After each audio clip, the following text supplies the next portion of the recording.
Yes. Yeah, Peter Shinn with ProLifeNews.tv. I'm curious about, the fact that 40% of this straw poll about the issues had taken such a, obviously that's a powerful answer from the people who are here that abortion is important. At CPAC it wasn't even on the ballot a couple of years ago. They just recently put it on, from what I understood.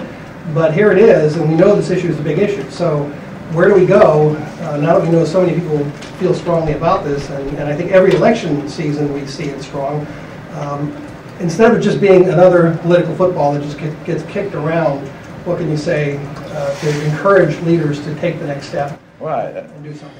Peter, I think that's a good question. I think in part that's a result of this discussion that's been taking place nationally over the last 2 months on the health care reform and the taxpayer funding of abortion. That issue has come up in nearly every town hall meeting. Even in liberal districts, the issue of taxpayer funding of abortion has come up.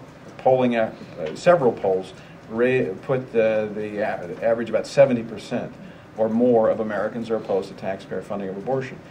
I think this series of town hall meetings were not only educational for the Democratic members who showed up, but it was informative for Republicans. And they came back, and you've seen in the party leadership a more vocal opposition to taxpayer funding of abortion. So I think the message is percolating up, and I think it's reflected in these numbers as well. Well, to follow up on that, the more than taxpayer or lack of taxpayer funding for abortions, we want to end abortion. Mm-hmm. So, rather than, I mean, to me that's a moot issue. I mean, I wouldn't even care what they did on that if they were pursuing to end abortions in the first place.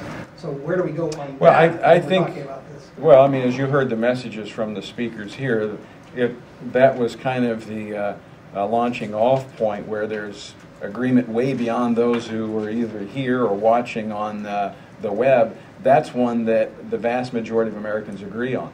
And from there, you heard some of the speakers here move forward in that we need to once again make America a pro-life nation. So I think that message is out there, and I think it will continue to build. It's clearly one that Americans connect with. Certainly the value voters.